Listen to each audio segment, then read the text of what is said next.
Volcanic eruption.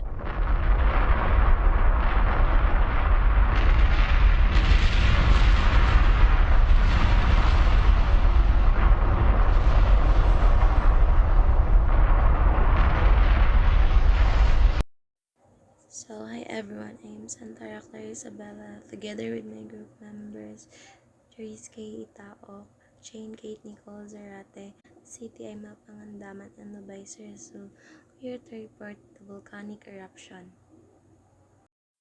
Volcanic eruptions are vivid reminders that our planet is a geologically active and dynamic place.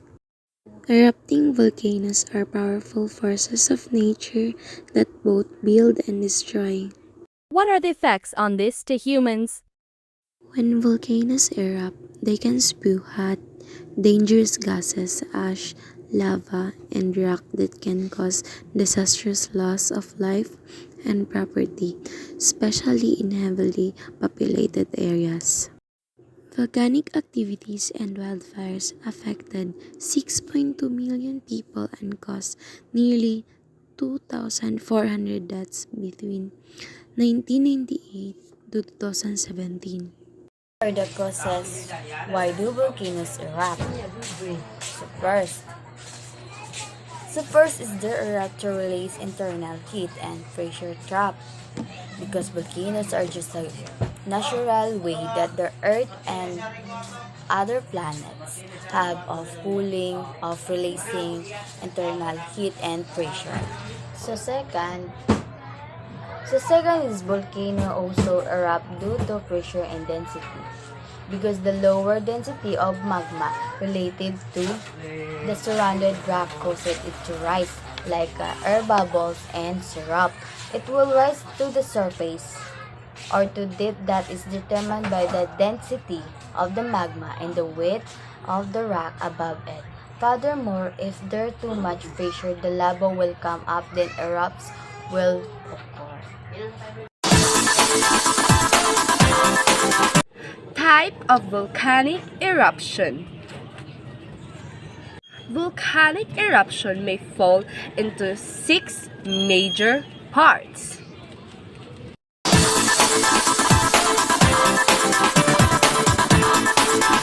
Number 1.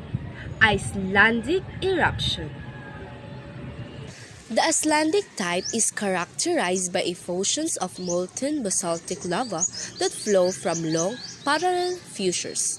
Such outpourings often build lava plateaus. Example of Icelandic eruption. Number 2. Hawaiian eruption. A Hawaiian eruption is a type of volcanic eruption where lava flows from the vent in a related gentle low-level eruption. It gets its name because it is very similar to the volcanoes on Hawaii. Example of Hawaiian eruption. Number 3. Strombolian eruption. Strombolian eruptions are driven by the bursting of bubbles within the magma. These bubbles within the magma accumulate into large bubbles that grow large enough to rise through the lava column. When the bubbles reach the surface, the difference in air pressure causes the bubble to burst with a loud pop. During eruptions, these blasts can happen as often as a very few minutes. Example of Strombolian eruption. Number 4. Volcanic eruption. In a volcanic eruption, active magma make it hard for gases to escape, and a build-up of gases in the volcano leads to the explosion of the cap, holding the magma down, sending fragments of rocks anywhere from 3 to 6 miles high. Example of volcanic eruption. Number 5. Pelian eruption. In Pelian eruptions, a large amount of gas, dust, ash, and lava fragments are blown out the volcano's central crater. An early sign of eruption is the growth of a lava spine, a bulge in the volcano's summit. The material collapses on itself, forming a fast-moving flow, known as a black and ash flow, that moves down the side of the mountain at speeds over 93 meters per hour. Example of Palian eruption.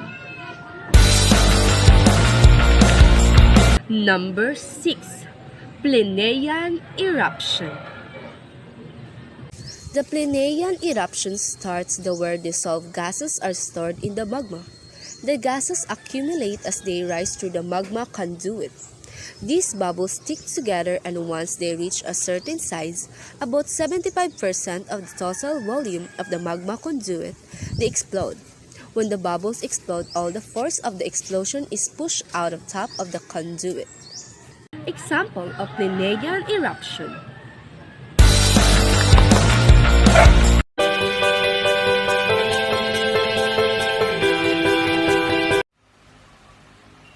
What to do before a volcanic eruption? The following are things you can do to protect yourself, your family, and your property. Build a disaster survival kit. Build a disaster survival kit with non-perishable foods, radio, water, and flashlight. Make a family disaster plan. Your family may not be together when disaster strikes, but it is important that your family is aware how to contact each other after the disaster strikes. And it is important to know what to do in case of emergencies. What to do after volcanic eruption? First, listen to the local radio station for civil defense advice and follow instruction. Second, stay indoors and away from volcanic ashfalls as much as possible. Third, when it's safe, go to outside. Keep your gutters and roof clear as such as heavy ash deposit can collapse your roof. Fourth, if there is a lot of ash in the water supply, do not wash your dishwater or washing machine.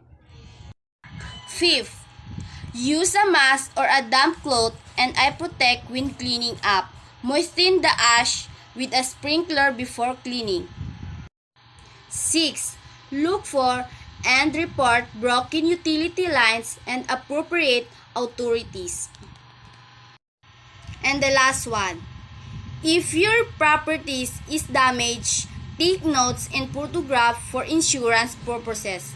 If you rent your properties, contact your landlord and your contents insurance company as soon as possible. Thank you for watching.